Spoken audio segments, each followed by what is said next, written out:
একটা ভালো ডিরেক্টর মানে যে সে তার লাইফে সবই ভালো সিনেমা করবে, এই জিনিসটা কিন্তু আপনারা কখনোই ভাববেন না। মানিরত্নমের লাস্ট সিনেমা ফ্লপ হয়েছে, শঙ্করের লাস্ট সিনেমাটাও ফ্লপ ছিল, এবং আমাদের বলিউডের সব থেকে বড় ডিরেক্টর মানে রাজকুমার হিরানির লাস্ট সিনেমা মানে ডাঙ্কিও কিন্তু খুব একটা ভালো সিনেমা নয়। কেন আমি এই কথাগুলো বলছি এটাই তো ভাবছেন। আমি একটু আগেই দেখে শেষ করলাম লোকেশ কানাগরাজের কুলি। লোকেশ কানাগরাজ আমার খুবই একজন পছন্দের ডিরেক্টর। তার প্রত্যেকটা সিনেমাই আমার খুব ভালো লাগে, সেটা ক্যাটি হোক বা সেটা বিক্রম হোক।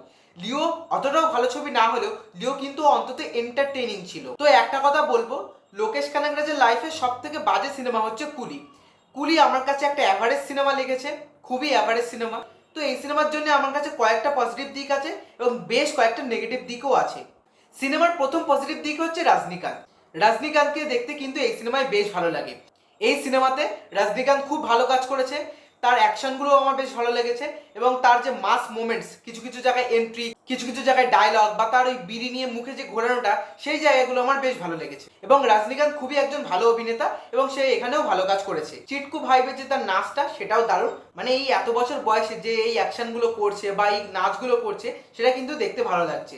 অ্যাকশনগুলো একটু ইললজিক্যাল তার বয়স অনুযায়ী, সেটা আমি নেগেটিভ দিকের মধ্যে বলছি। সিনেমার পরে পজিটিভ দিক হচ্ছে এই সিনেমার ব্যাকগ্রাউন্ড মিউজিক। ভাই অনিরুদ্ধের জন্য এই সিনেমাটার লেভেল আরো বেড়ে যায়। এই সিনেমাটা কিছু কিছু জায়গায় আপনার যখন বোর করবে তখন অনিরুদ্ধের বিজিএম এর জন্য কিন্তু সেই জায়গাটা কভার হয়ে যাবে।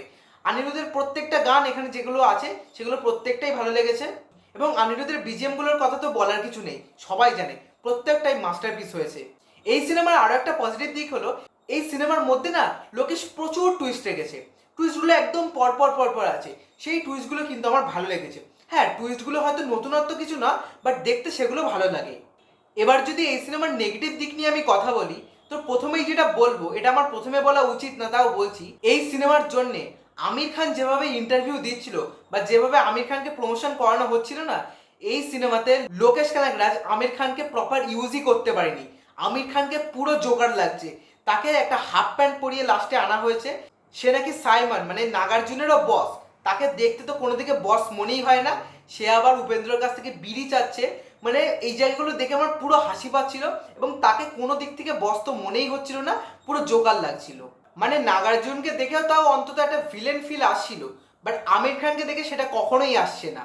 আমি জানি না কেন আমির খানকে নেওয়া হয়েছে। বিক্রম সিনেমায় রোলেক্সের ক্যারেক্টারটা খুব জনপ্রিয় হয়েছিল বলে এই সিনেমায় আমির খানকে নেওয়া হয়েছে। আপনি যখন বিক্রম দেখবেন, বিক্রমের লাস্টে যখন রোলেক্স আসবে, তার লুক দেখুন, তার চোখের এক্সপ্রেশন দেখুন, তাকে যেভাবে গেট আপ দেওয়া হয়েছে সেগুলো দেখলে দারুণ লাগে। সে ওই যে সিগারেট খাচ্ছে, তারপর বলছে কল মি স্যার, সেইগুলো দেখলে মনে হয় হ্যাঁ এই একজন বস যে এই ক্রাইম ওয়ার্ল্ডটাকে হ্যান্ডেল করছে। কিন্তু আপনি যখন আমির খানকে দেখবেন তখন তো তাকে বস মনেই হবে না, মনে হবে পুরো জোকার। তার সারা গায়ে ট্যাটু, হাফ প্যান্ট পরে আসছে, মানে বন্দুক চালাচ্ছে, কোনো কারণ নেই, কি কারণ কিচ্ছু বোঝা যাচ্ছে না, পুরো ফালতু লাগছে আমির খানকে। সিনেমাটার পরে নেগেটিভ দিক হচ্ছে এই সিনেমার ডিরেকশন কিন্তু একদম ভালো না। আমি বললাম লোকেশের সব থেকে উইক সিনেমা হচ্ছে এই কুলি। আমি বিক্রমের এক্সপেকটেশন নিয়ে কুলি দেখছিলাম, কিন্তু যখন সিনেমাটা পরপর হচ্ছে না, এত বোরিং লাগছে। সিনেমাটার রান টাইম 2 ঘন্টা 57 মিনিট করা হয়েছে, মানে এত রান টাইম তো দরকার ছিলই না। সিনেমাটা প্রচুর বোরিং, এবং আপনার দেখে মনেই হবে না যে আপনি লোকেশ কানাগরাজের সিনেমা দেখছেন। সিনেমার আরো একটা নেগেটিভ দিক হলো এই সিনেমার গল্প আপনার ট্রেলার থেকে বুঝতে পেরেছিলেন। এই যে সত্যরাজের ক্যারেক্টারটা, এটা রজনীকান্তের বন্ধু। এবার সত্যরাজ মারা যাওয়ার পর রজনীকান্ত তার রিভেঞ্জ নিতে আসবে।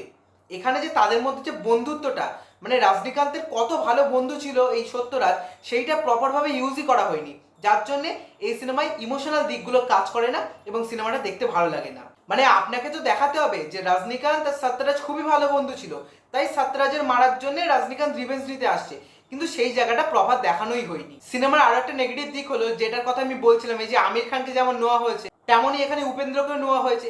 এই যে ক্যামিওগুলো না কোনো দরকারই ছিল না।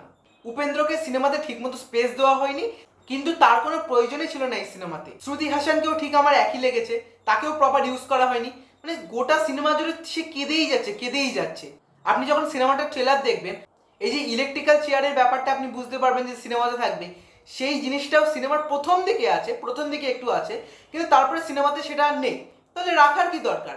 এর জন্য তো সিনেমায় কোনো প্রভাব পড়ছে না। প্রথম দিকে একটু থাকবে, পরে আর নেই। আর যেটা বলছিলাম, সিনেমাটা অনেক বড় হয়ে গেছে, এটাকে আরো ছোট করা উচিত ছিল। এই সিনেমার আরো একটা নেগেটিভ দিক হলো এই যে লোকেশ রজনীকান্তকে দিয়ে যেভাবে অ্যাকশন করাচ্ছে না, সেটা দেখতে একদম ভালো লাগে না। রজনীকান্তের বয়স হয়েছে, তাকে সেই মতো চরিত্র দেওয়া উচিত। এখানে একটা সিন আছে, রজনীকান্ত আর নাগার্জুনের মধ্যে একটা জাহাজের ওপর লড়াই হচ্ছে। নাগার্জুন তাকে এত মারছে কিন্তু রজনীকান্তের কিছুই হচ্ছে না, কিন্তু দেখানো হচ্ছে তার 60-65 বছর বয়স। তার কিছুক্ষণ আগে রজনীকান্তের পিঠে একজন কুড়ুল ছুঁড়ে মারবে। সিনেমাতে আমার অ্যাকশনের কাজ খারাপও লাগেনি। এখানে একদম প্রথম দিকে রজনীকান্ত তার মেনশনে, দেবাস মেনশন যেটা, সেখানে একটা অ্যাকশন সিনস আছে, সেইটা ভালো, কিন্তু অ্যাকশনগুলো ভালো হলেও এই অ্যাকশনের সঙ্গে কিন্তু রজনীকান্তকে মারাচ্ছে না, যেটা জেলারে আমরা দেখতে পাইনি।